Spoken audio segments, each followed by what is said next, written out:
सत्कार नहीं देता, संसार दुत्कार और फटकार देता है, वह परमात्मा का पात्र बनता है। तो जो तामसी भक्त हैं उनको भगवान की पूजा सेवा से कुछ लेना देना नहीं रहता है। या तो किसी ने धक्का मारकर चलो भैया वृंदावन चले, चलो। आजकल शिव जी के भक्त सब चले जाते हैं हरिद्वार और वहां से जल भर करके आते हैं, और रास्ते में कहीं थोड़ा सा उससे अब टकरा गए ना, अब लीजिए वो तूफान खड़ा कर देंगे। अभी हरिद्वार गया था मैं यहां आने के पहले एक दिन के लिए। अब हरिद्वार से लौट रहा था, इतनी परेशानी हुई, सब जगह पुलिस रोक दिया, इधर से नहीं जा सकते, उधर से नहीं जा सकते, उधर से नहीं जा सकते। भैया क्यों नहीं जा सकते? हाथ जोड़कर एक पुलिस के ऑफिसर कहे, स्वामी जी बचें। हम लोग भी बड़े दुखी हो गए। ये जो जा रहे हैं कांवर ले करके, इनके शरीर से कोई थोड़ा सा टच हो जाता है, टकरा जाता है, तो सड़क पर धरना दे करके बैठ जाते हैं, सब खून खराबे पर उतर जाते हैं। इसलिए आप तो दुखी हो ही रहे हैं, हम पुलिस वाले भी कम दुखी नहीं है, बड़ा परेशान हो गए। अब ये धर्म दूसरे को परेशान करने के लिए थोड़े बना है। धर्म तो बना है दूसरे की परेशानी को खत्म करने के लिए। धर्म बना है दूसरे को आनंद देने के लिए। धर्म नहीं बना है दूसरे को कष्ट में डाल देने के लिए। अतएव ये तामसी भक्त होते हैं, तामसी भक्त से बचें। ये तामसी भक्त न तो अपना भला कर पाते हैं और न दूसरे का ही भला कर पाते हैं। तो कपिल देव जी कहे, माता 3 प्रकार के मेरे भक्त होते हैं, एक सात्विक, एक राजसी और एक तामसी। माता मैं तुमको बता देता हूं कि यह शरीर प्राप्त कर जीव कितना कष्ट भोगता है। जब प्रथम रात्रि में जीव मां के गर्भ में आता है तो कलल बनता है। 5 रात्रि से 10 रात्रि तक जाकर बुदबुद बन जाता है। 1 महीना होते होते थोड़ा कठोर बन जाता है, सिर के भाग प्रकट हो जाते हैं। 3 महीना तक होते होते नख, रोम आदि भी दिखलाई पड़ने लग जाते हैं। पुरुष और स्त्री का विभाजन भी दिखलाई पड़ने लग जाता है। चौथे 5वें महीने में जाते जाते 7 धातुएं पुष्ट होने लग जाती है शरीर में, और 6वें महीने में पहुंचकर यह भ्रूण पूर्ण ज्ञानी हो जाता है। जन्म लेने के बाद मरने के पहले तक जितना ज्ञान प्राप्त कर सकता है उतना ज्ञान इसको प्राप्त हो जाता है 6वें महीना में मां के गर्भ में।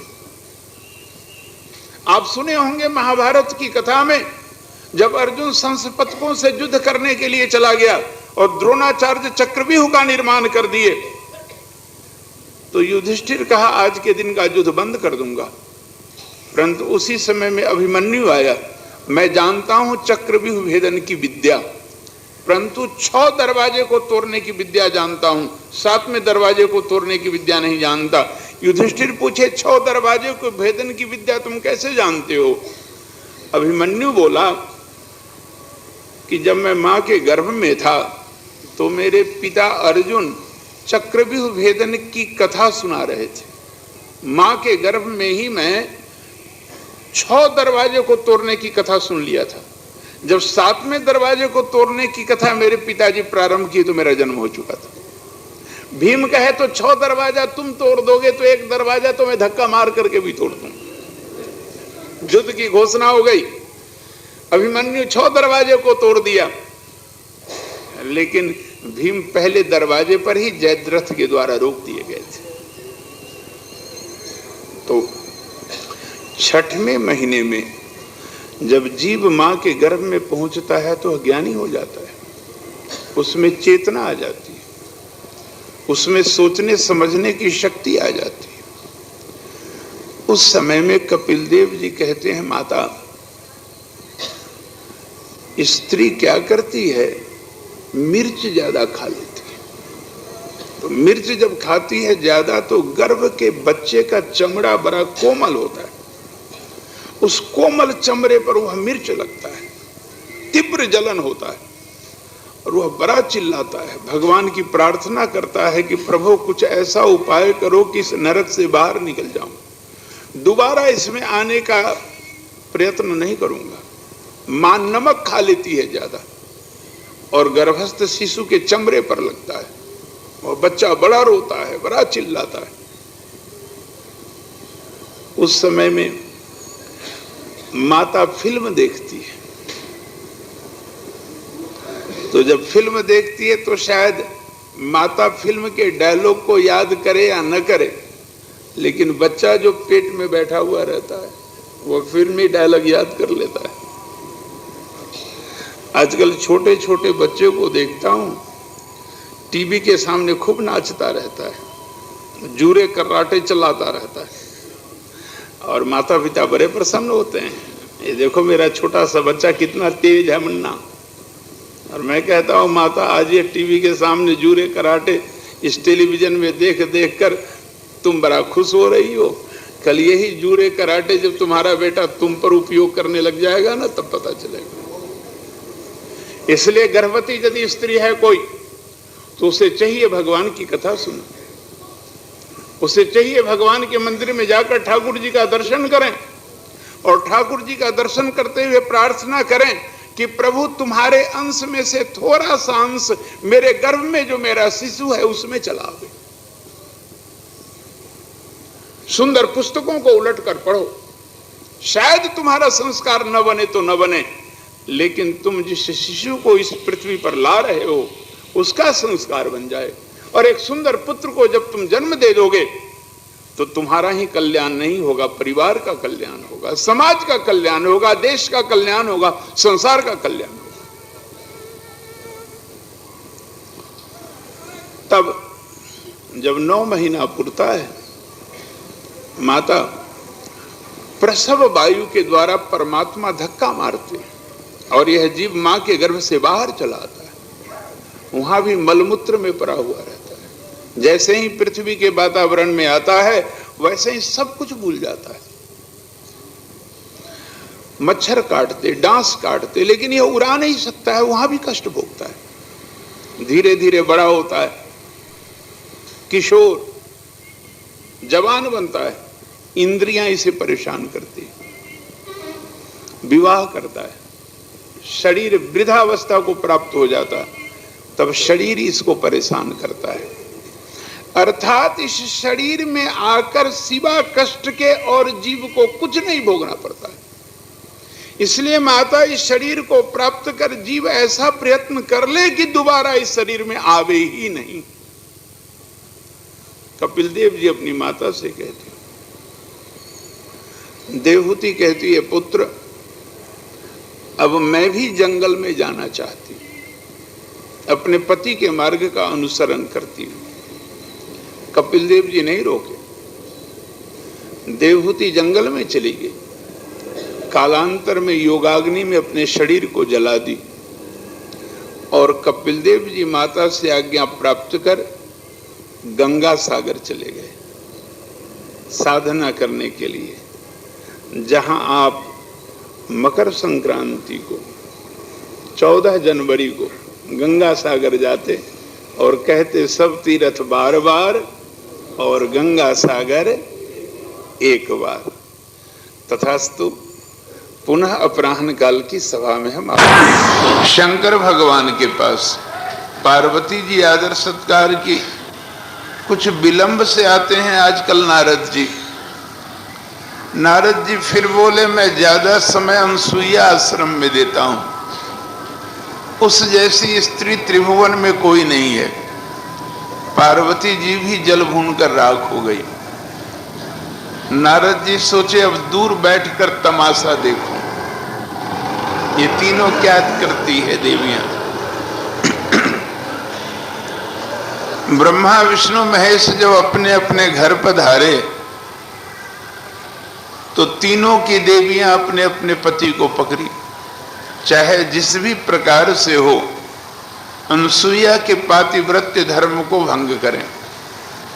बहुत समझाए बुझाए, लेकिन नारी हट, बाल हट, राज हट, ये सब बहुत बड़ा हट होता है। ब्रह्मा विष्णु महेश तीनों संत का वेश बनाए, प्रस्थान किए अत्रि आश्रम में। अत्रि जी समीधा आदि लाने कहीं चले गए थे। आश्रम में अनसुईया थी। अनसुईया तीनों संतों का आदर सत्कार की। तीनों संतों ने कहा भिक्षा दें, परंतु वस्त्र उतार कर भिक्षा दें। अनसुईया बोली यह अनुचित होगा, हम तीनों भिक्षा नहीं लेंगे। अनसुईया कही वही व्यवस्था कर देती हूं। जल ले आई। ब्रह्मा विष्णु महेश तीनों के शरीर पर छिड़क दी। ये तीनों छोटे छोटे बच्चे बन गए। गोद में उठाई, एक ही साथ तीनों को अपने आंगन में रख दी। पत्ते पर सुंदर भोजन तीनों को कराई। घुटनों के बल बच्चा बने हुए ब्रह्मा विष्णु महेश अत्रि अनसुईया के आश्रम में इधर से उधर, उधर से इधर घूम रहे थे। सायंकाल होने चला। ब्रह्मा विष्णु महेश अपने अपने घर नहीं लौटे। तीनों की पत्नी एक जगह एकत्रित हुई, बहुत सोच में थी, चिंता में थी। उसी समय में नारद जी पधारे। श्रीमन नारायण नारायण, सब कुछ कुशल मंगल तो है।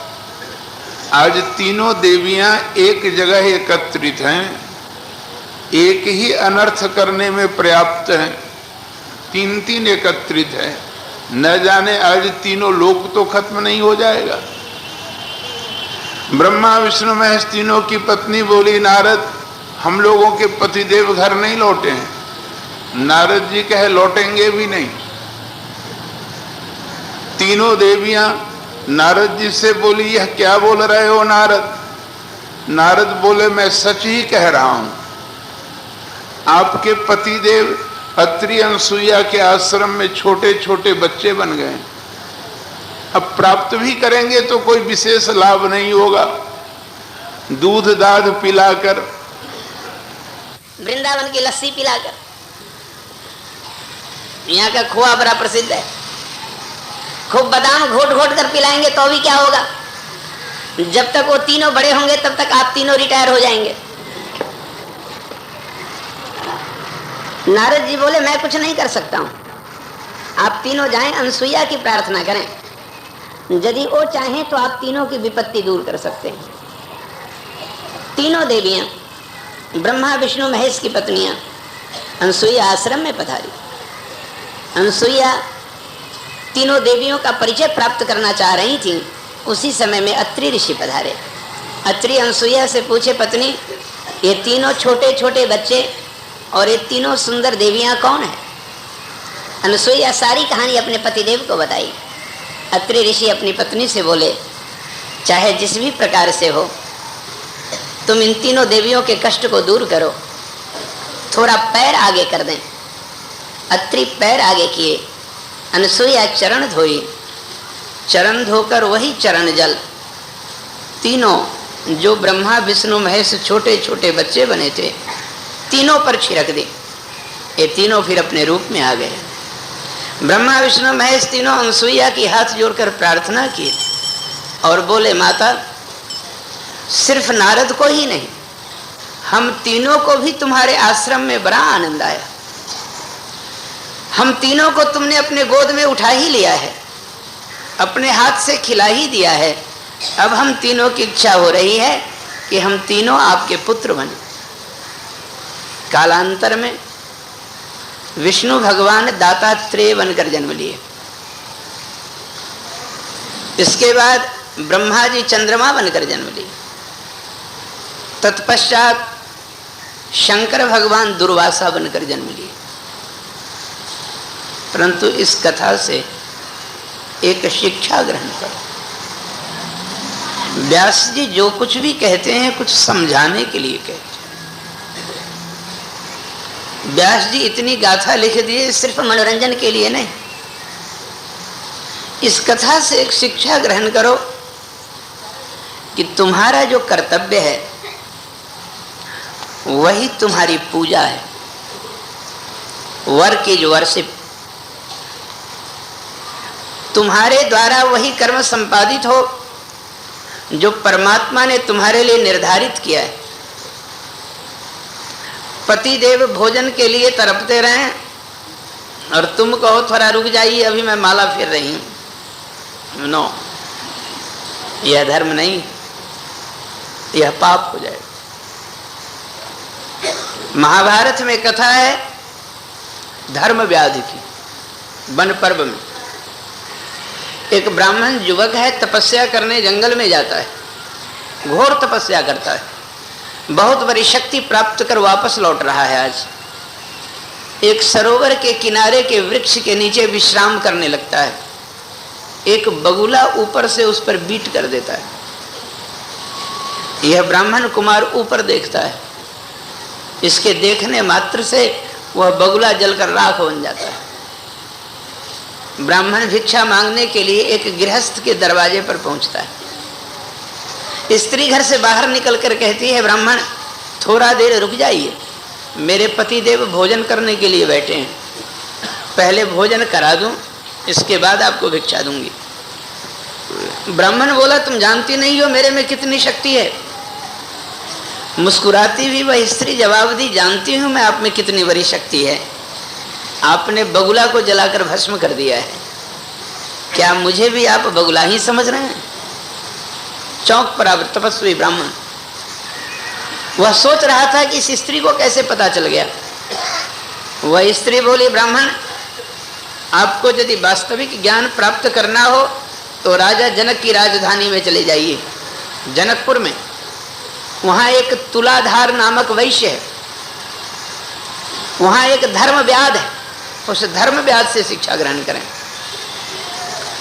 वह ब्राह्मण कुमार राजा जनक की नगरी में पहुंचा, धर्मव्याध का पता पूछ कर गया। देखा एक व्याध है जो मांस काट काट कर बेच रहा है। मन में बड़ी घृणा हुई इसको, कहाँ मैं पहुंच गया, यह धर्मव्याध मुझे क्या शिक्षा देगा। उल्टे पांव लौटना चाहा, धर्मव्याध रोक दिया। ब्राह्मण रुक जाइए, आप मेरे पास आए हैं उस स्त्री के कहने पर। आपने बगुला को देखा था और बगुला जलकर भस्म हो गया था। ब्राह्मण चौंका, इसको कैसे पता चल गया? यह धर्मव्याध, जरूर इसमें कुछ न कुछ करामात है। रुक गया और तब महाभारत के वन पर्व में उस ब्राह्मण के साथ धर्मव्याध की अद्भुत शांति बनावे। इस ब्राह्मण कुमार की अद्भुत परिचर्चा होती, वार्तालाप होता है। मेरा कहने का आशय था, मैं संकेत करना चाहता था आपको कि आपका जो कर्म है उस कर्म को ही आप करें। यही कर्म आपकी सबसे बड़ी पूजा है। भागवत महापुराण में आप सुनेंगे 10वें स्कंध में कृष्णचंद्र नंद बाबा से कहते हैं, बाबा कोई ईश्वर नहीं है। लोग चौंकेंगे, शायद इस बात को सुनकर कोई कह दें कि कृष्ण भी नहीं तो नास्तिक थे, लेकिन कृष्ण के मुख से उच्चारित शब्द हैं, बाबा कोई भी ईश्वर नहीं है, तुम्हारा कर्म ही तुम्हारा ईश्वर है। तुम अपने कर्म के साथ अन्याय कभी नहीं करना, कर्म करो। तो जो आपकी ड्यूटी है, जो आपका कर्तव्य है, उसको सुंदर ढंग से पालन करें। श्री कृष्णचंद्र गीता में अर्जुन से कहते हैं, अर्जुन योग क्या है?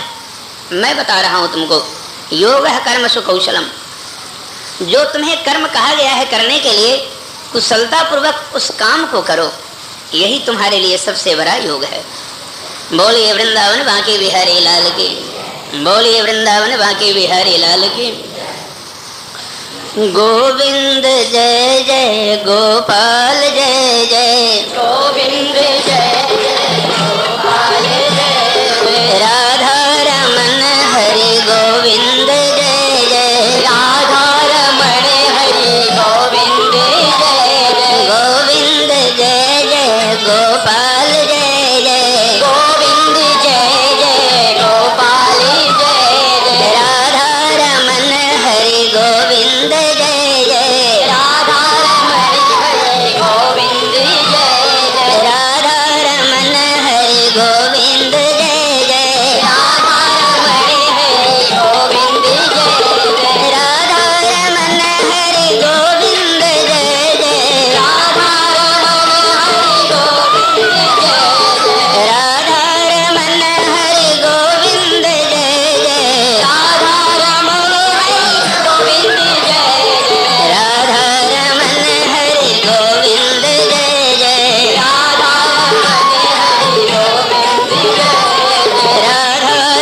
किया है।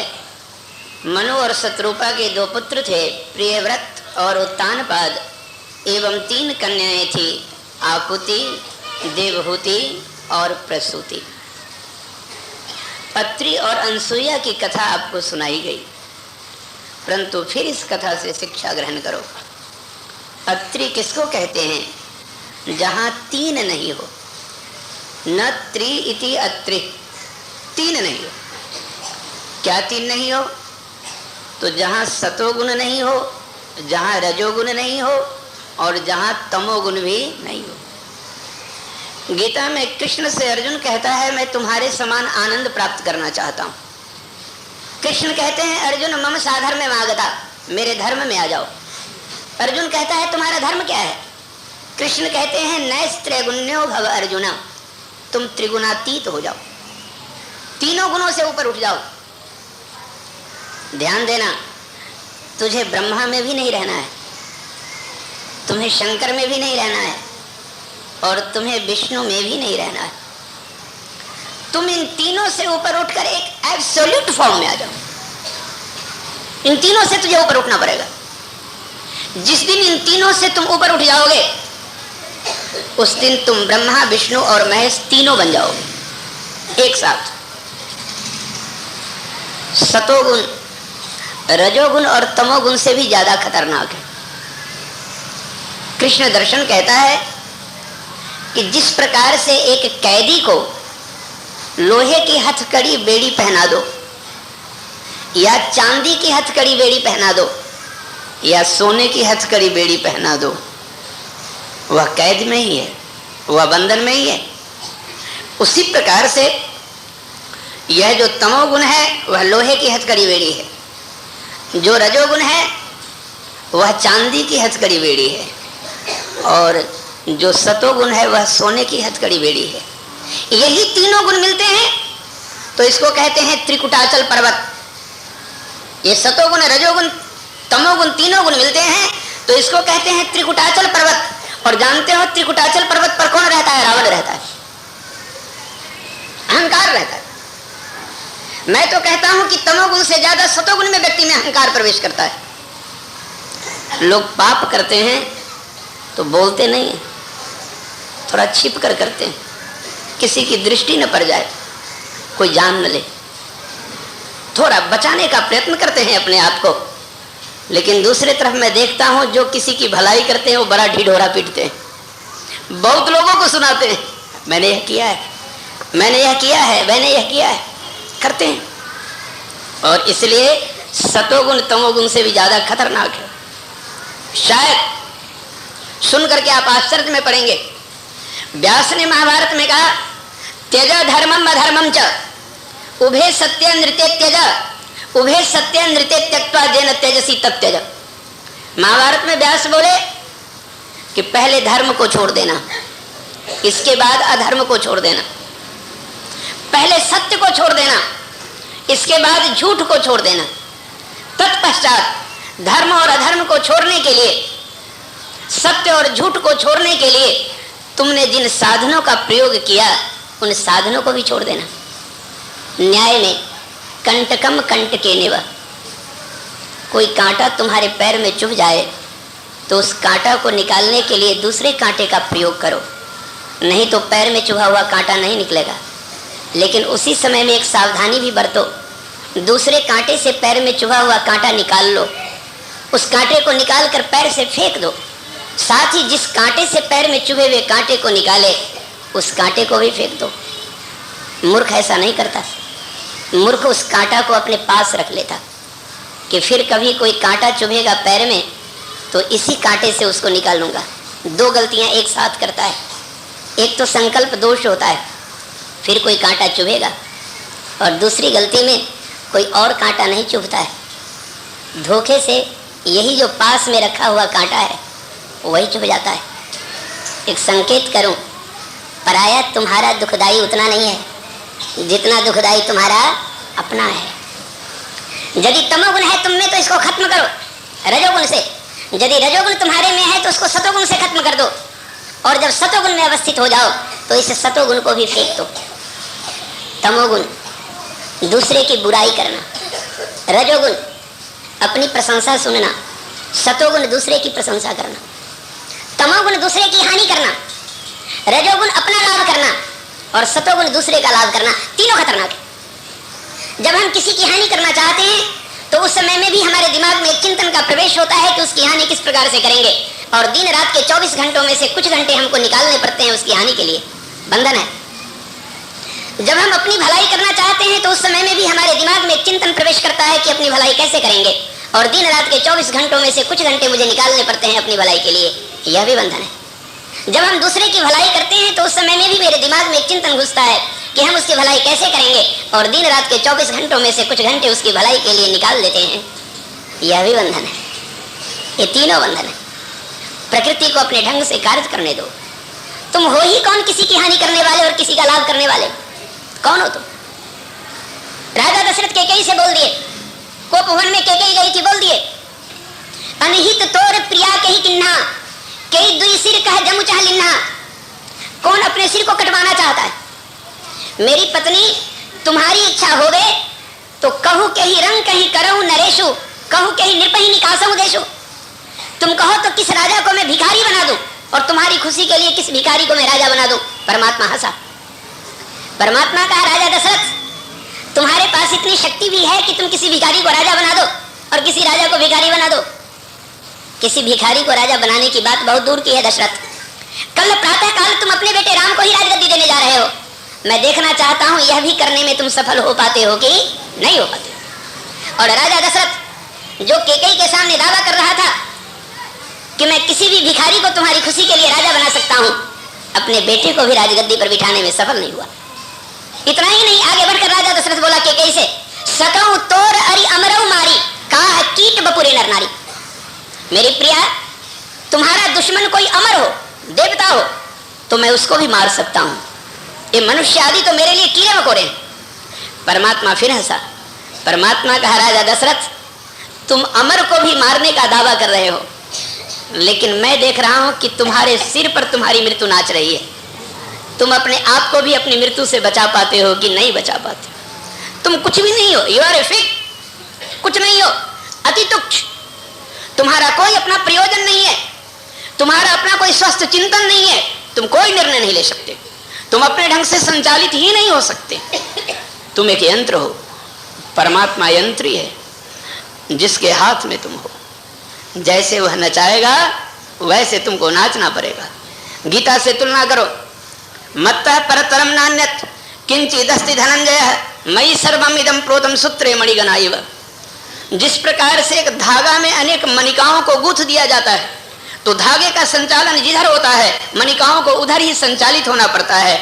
उसी प्रकार से ब्रह्म रूपी धागे में ये जितने दृश्यमान प्रपंच हैं सभी पिरोए हुए मणिका। उस ब्रह्म रूपी धागे का संचालन जिधर होगा मणिकाओं को उधर ही संचालित होना पड़ेगा। मैंने भी बड़ा प्रयत्न किया, बाबा जी नहीं बनूंगा। बाबा जी बनने के बाद भी बड़ा प्रयत्न किया, छोड़ो इस काम धंधे को, ये क्या प्रवचन करना जी, भजन करना है, किसी कोने में बैठकर भजन कर लेंगे। बहुत कोशिश मैंने किया, अनेकों बुद्धि लगाए, मैं अपना अनुभव बतला रहा हूं, लेकिन कुछ नहीं बना। ठाकुर जी जैसे मैं भागना चाहता था इस सर्कल से, वैसे ही जैसे इस सर्कल के वृत्त को, परिधि को पार करना चाहता था, वह परमात्मा पकड़ कर फिर इस वृत्त के अंदर धकेल देता था। अभी भी हो रहा। तो मैं देख रहा हूं कि व्यक्ति कुछ नहीं कर सकता है। वह परमात्मा जिसको जहां ड्यूटी लगा दिया है, मेरा प्रवचन करना, किसी को सुधारना, ये मैंने ठेका नहीं लिया। किसी को सुधारने का ठेका मैंने नहीं ले रखा है। सुधरो या बिगड़ो तुम्हारा विषय है। तुमको भी परमात्मा ने काम में लगा दिया है और मुझको भी उस ठाकुर ने काम में लगा दिया। मुझको कहा भैया तुम 3 घंटा सवेरे और 3 घंटा शाम में श्रीमद् भागवत की कथा करो, और तुमको ड्यूटी दे दिया कि सुनो ना, तुम भी अपना ड्यूटी निभाओ, मैं भी अपना ड्यूटी निभाऊं। अब कौन सुधरे और कौन बिगड़े, इस चक्कर में कौन पड़े?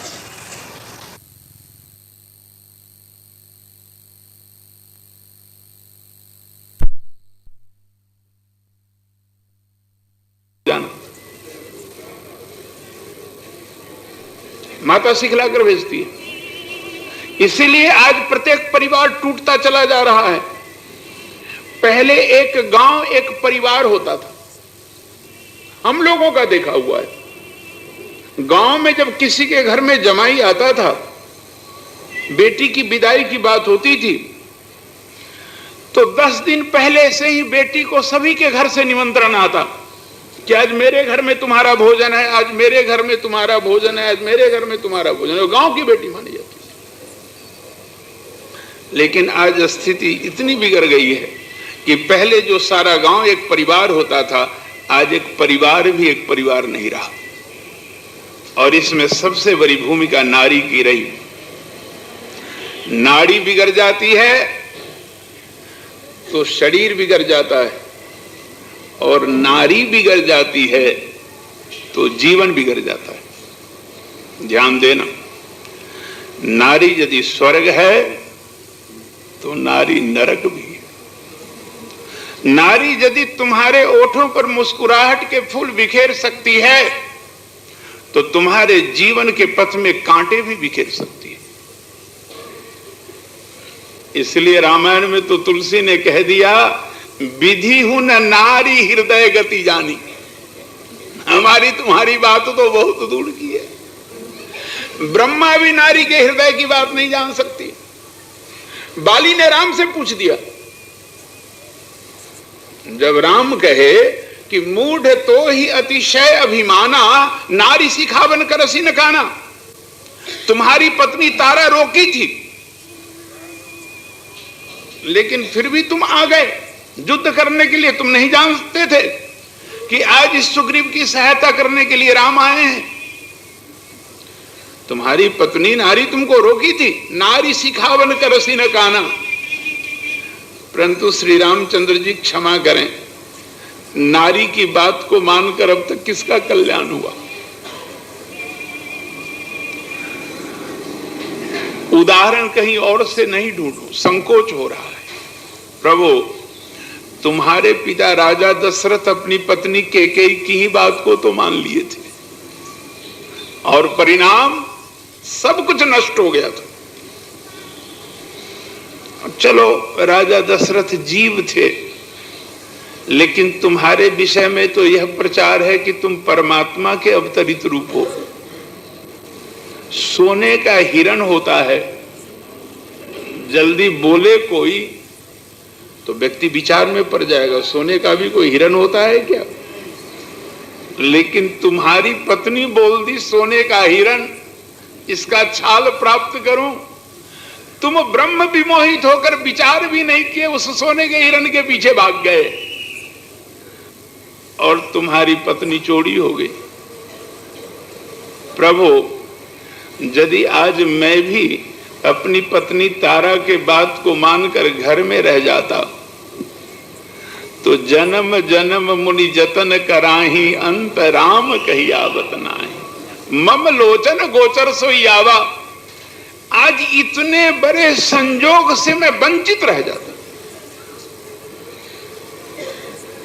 तो नारी यदि स्वर्ग में तुझे ले जा सकती है तो नारी नरक में भी ले जा सकती है।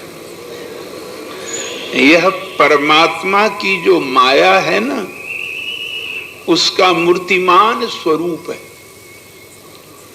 लोग कहते हैं ना, भगवान की माया। अब कहां देखोगे भगवान की माया?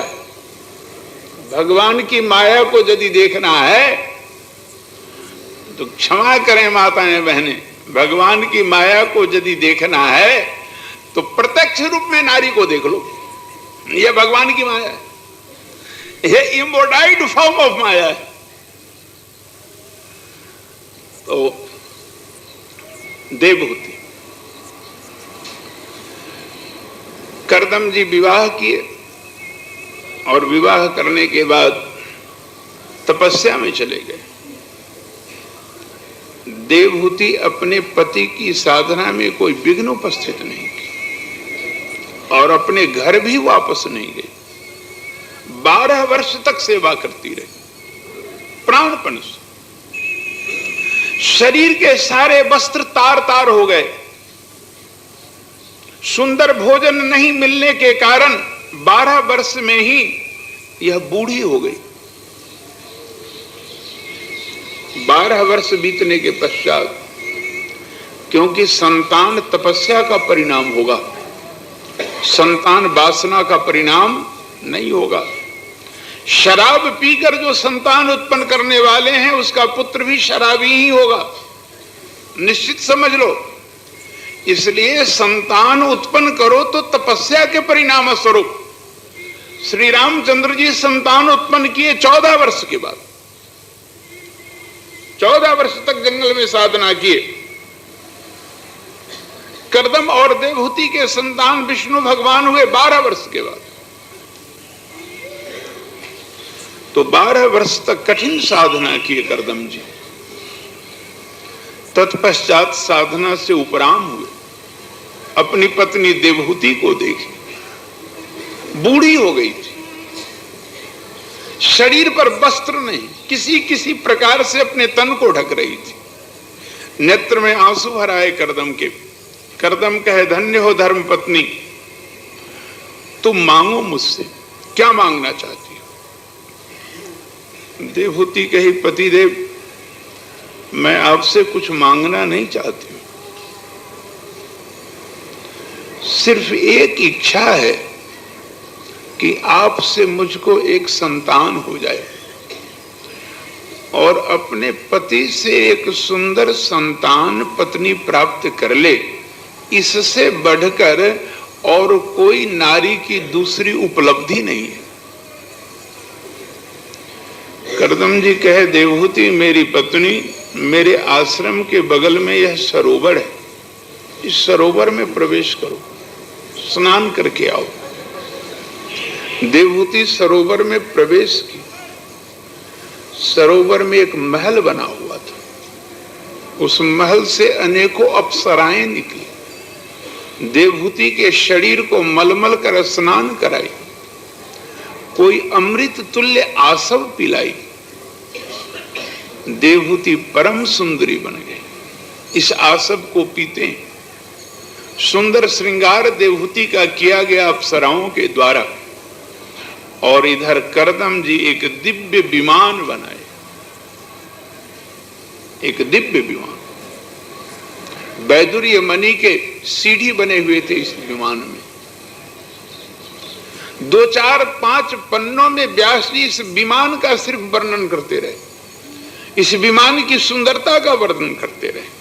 मैं इस विमान की सुंदरता का वर्णन नहीं करना चाहता समय अभाव के कारण, परंतु एक संकेत कर देना चाहता हूं कि भोग का भी आनंद जोग के द्वारा ही प्राप्त किया जा सकता है। जो जोगी नहीं होगा वह भोग का भी आनंद प्राप्त नहीं कर सकता, इस बात को समझ लो। तो कर्दम जी अपनी पत्नी के साथ उस दिव्य विमान पर चढ़े। कर्दम और देवहूति का विहार हुआ उस दिव्य विमान पर। कालांतर में देवहूति की 9 कन्याएं जन्म ले ली। कर्दम जी बोले, देवहूति अब मैं तपस्या करने जाऊंगा। देवहूति कही, पतिदेव तुम अपना वचन अभी पूरा नहीं किए हो। मैंने तुमसे वचन लिया था पुत्र के लिए, कन्याओं के लिए नहीं। और इन कन्याओं का विवाह करना एक नारी के लिए कितना मुश्किल है। कर्दम जी विष्णु भगवान को याद किए। विष्णु भगवान बोले, आ रहा हूं।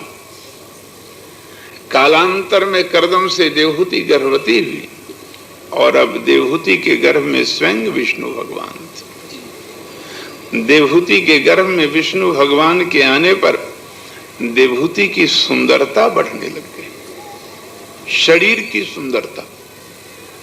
देवहूति के गर्भ में बैठे हुए वह परमात्मा विष्णु के रूप में विष्णु भगवान के प्रकाश देवहूति के शरीर को फाड़ कर बाहर निकलने लगे। जब स्त्री गर्भवती हो और गर्भवती अवस्था में उसकी सुंदरता बढ़ने लग जाए, तब उसी समय में समझ जाओ कि इसके गर्भ में कोई संस्कारी जीव आया है। इसका जो संतान होगा उससे समाज का कल्याण होगा। लेकिन गर्भवती होने के बाद जब स्त्री की सुंदरता कम होने लग जाए, घटने लग जाए, तब उसी समय में समझ जाओ कि इसके गर्भ में कोई असुर आ गया है। सीधा सा पहचान। भगवान विष्णु के गर्भ में पधारते ही देवहूति की सुंदरता बढ़ने लगी। एक और संकेत करूं कि पहले नवधा भक्ति, ये 9 बेटियां नहीं, ये नवधा भक्ति है।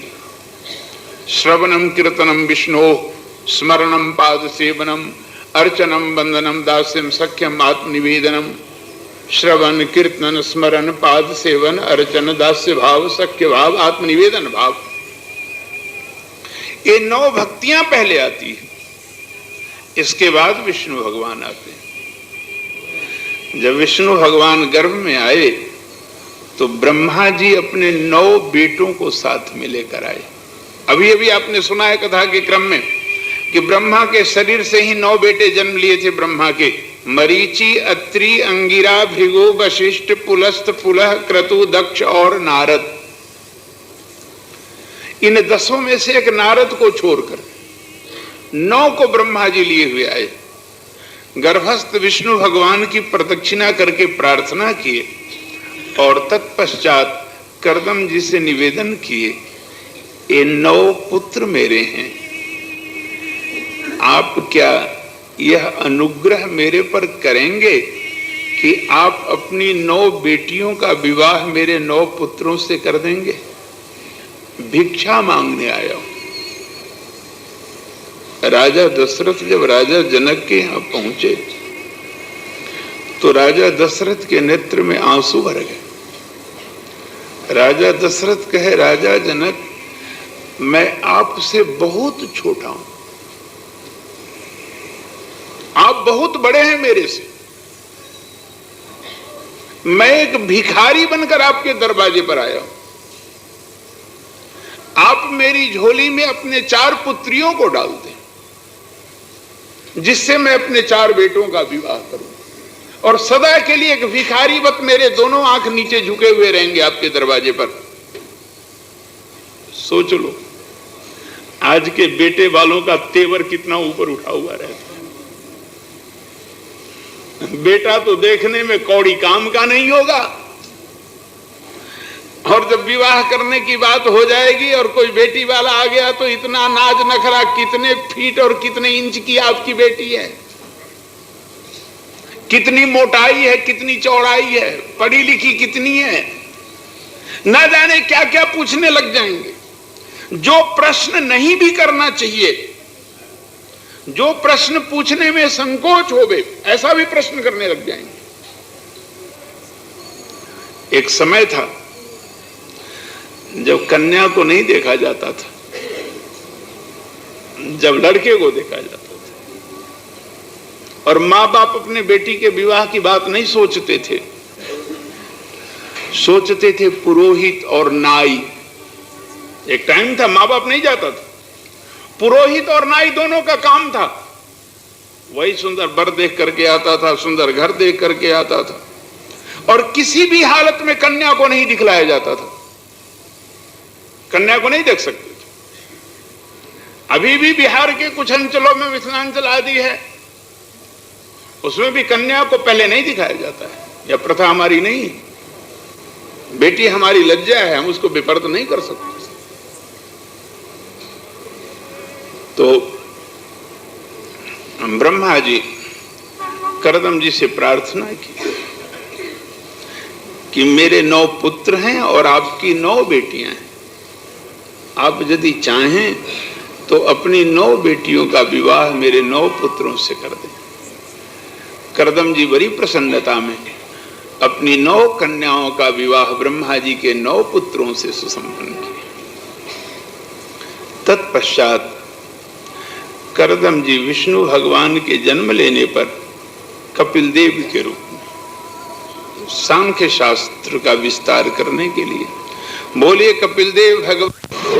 कर्दम जी कपिल देव भगवान की प्रार्थना किए और उनसे आज्ञा मांगे कि अब हम जंगल में जाकर तपस्या करें। कपिल देव जी आज्ञा दिए। देवहूति अपने पति को रोकी नहीं। कुछ दिन के बाद एक दिन देवहूति अपने पुत्र कपिल देव को सुंदर आसन पर बिठाई। तत्पश्चात प्रश्न की, जिज्ञासा की। प्रश्न की कि इन दुष्ट इंद्रियों की इच्छाओं को पूर्ण करने के सारे प्रयत्न में मैं असफल हो गई।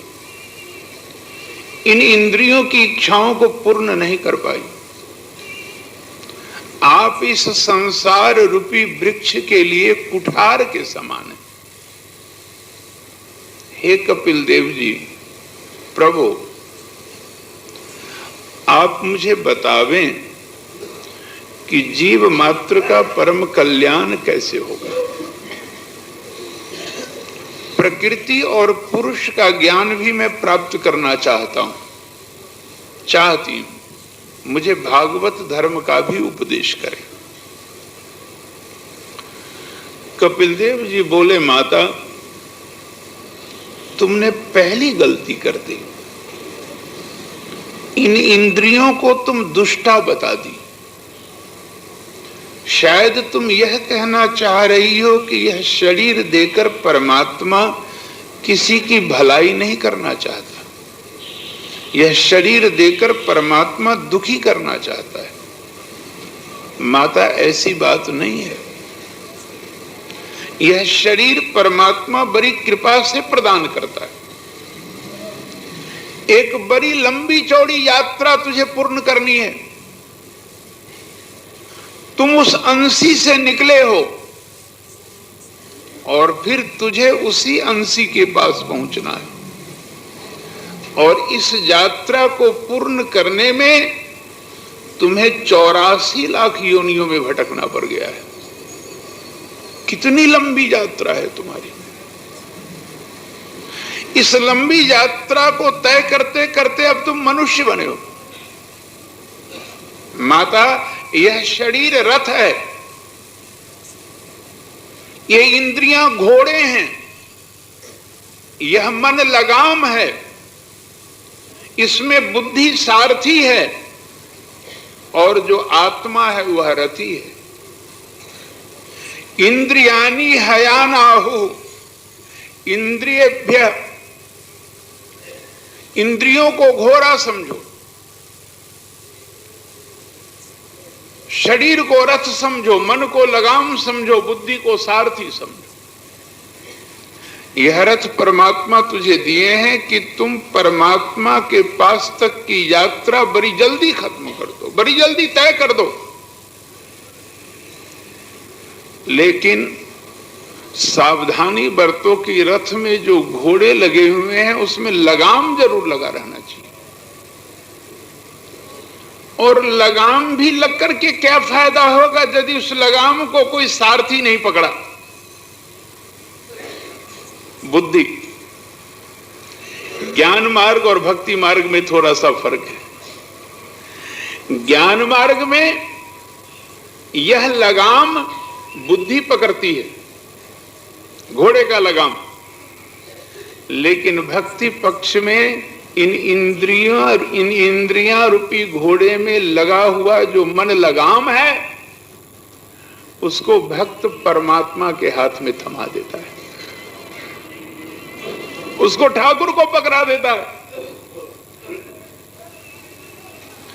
कबीर सूर अपने जीवन में कभी गिरा नहीं, दोनों आंखों का अंधा होकर भी। लेकिन हम और तुम दोनों आंखों से ठीक से देखते हुए भी इस जीवन के पथ पर इतना काई है, इतना फिसलन है कि न जाने कब कैसे पैर स्लिप कर जाता है। और हमारा तुम्हारा पैर फिसल गया तो इसमें कोई बहुत बड़ी बात नहीं हो गई।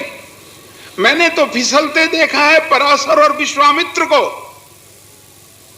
विश्वामित्र पराशर प्रवृत्तया जे बातांबु परनासना। हमारा शास्त्र कहता है कि विश्वामित्र पराशर जैसे लोग जो हवा पी के रह सकते थे, जो जल पी के रह सकते थे, जो सूखे हुए पत्ते को चबाकर जीवन धारण कर सकते थे, ऐसे लोग फिसल गए। तो हम तुम फिसल जाओगे, इसमें कौन सी बड़ी बात हो जाएगी।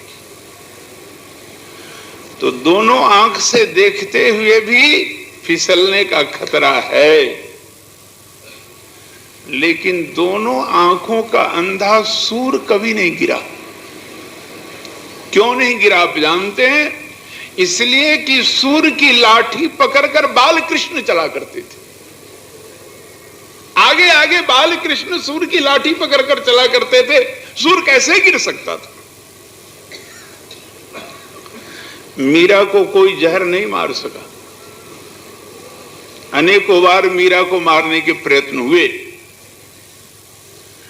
क्योंकि मीरा की एक आदत थी, भक्त का एक आदत है कि वह जो कुछ भी खाता है पहले अपने ठाकुर को भोग लगा देता है। व्रत नहीं तोड़ सकता हूं।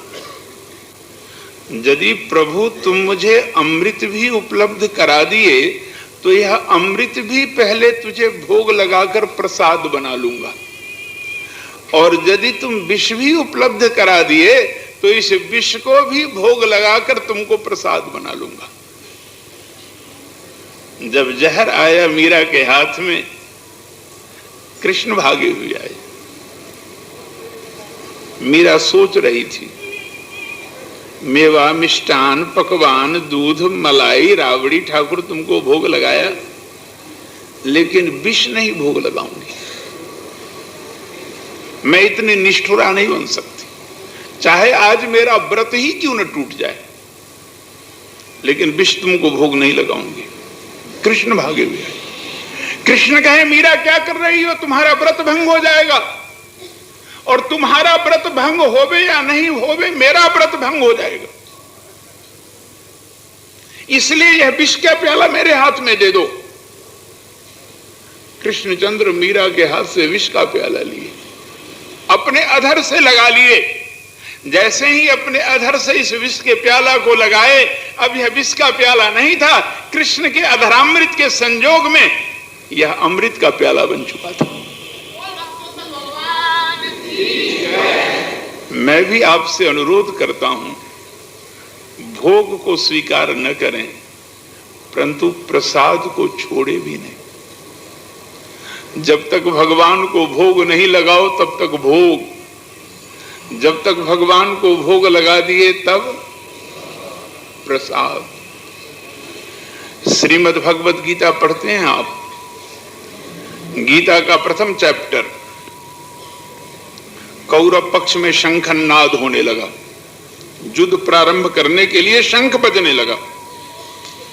कृष्णचंद्र पांडवों को कहे, कौरव पक्ष में युद्ध प्रारंभ सूचक शंखनाद हो गया है, आप भी शंख बजाइए। युधिष्ठिर हाथ जोड़कर कृष्ण के पास खड़े थे। प्रभु, कौरव पक्ष में युद्ध प्रारंभ करेंगे भीष्म पितामह, द्रोणाचार्य, दुर्योधन, कर्ण, लेकिन मेरे पक्ष में युद्ध प्रारंभ पांचों पांडवों में से कोई नहीं करेंगे। मेरे पक्षों में युद्ध प्रारंभ सूचक शंखनाद यदि करना होगा तो कृष्ण करेगा। यदि कृष्ण आज युद्ध प्रारंभ सूचक शंखनाद नहीं किया तो पांडव मर जाएंगे, परंतु युद्ध प्रारंभ नहीं करेंगे। कृष्ण मुस्कुराते हुए बोले, युधिष्ठिर ऐसा क्यों कह रहे हैं आप? युधिष्ठिर बोले, ऐसा इसलिए कह रहा हूं प्रभु कि यदि मैं युद्ध प्रारंभ कर दिया ना तो हारूंगा मैं, हारूंगा, जीतूंगा तो मैं जीतूंगा। लेकिन यदि युद्ध प्रारंभ तुमने किया ना तो यह हार जीत हमारी नहीं होगी, यह हार जीत तुम्हारी हो जाएगी। इसलिए युद्ध तुम प्रारंभ करोगे। और गीता को पढ़ने वाले जानते हैं, प्रथम अध्याय में पांडवों के पक्ष से प्रथम शंखनाद कौन किए? पांचजन्यम ऋषिकेशो, तब इसके बाद देवदत्तम धनंजय। पहले कृष्णचंद्र शंखनाद किए, और जब कृष्ण युद्ध प्रारंभ किए तो हारेंगे कृष्ण, जीतेंगे कृष्ण, फिर कृष्ण को कौन हरा सकता है? तो पांडवों को कौन हरा सकता है? इसलिए मैं भी कहता हूं कि आप भी अपनी जीवन की वृत्तियों की लाठी को परमात्मा के हाथ में थमा दे, सदा के लिए पतित होने से बच जाओगे। तो ये इंद्रियां दुष्टा नहीं है, बल्कि इस लगाम को भक्ति पक्ष में लोग परमात्मा को थमा देते हैं, ईश्वर को थमा देते हैं और फिर सदा के लिए निश्चिंत हो जाते हैं, सुनिश्चिंत हो जाते हैं। कहते हैं कपिल देव जी माता, चेतः खलवस्य बंधाय मुक्तये चात्मनोमतम गुणेषु सक्तम बंधाय रतम वापुंसि मुक्तये प्रसंगम अजरम पासम आत्मानः कवियो विदुः स एव साधु सुकृतो मोक्ष द्वारम उपावृतम। माता, यह मन बड़ा परेशान करता है व्यक्ति को। यह मन व्यक्ति को नरक में भी ले जाता है, स्वर्ग में भी ले जाता है, लेकिन यह मन इतना खतरनाक नहीं है माता। ऐसा करो कि इस मन को किसी साधु में लगा दो, इस मन को परमात्मा में लगा दो, ईश्वर में लगा दो। यह मन यदि संसार में लगा हुआ है तो यह बंधन का कारण है, और यही मन यदि परमात्मा में लग गया है तो यही मन मुक्ति का भी कारण है। वासना और उपासना में कोई विशेष फर्क नहीं है।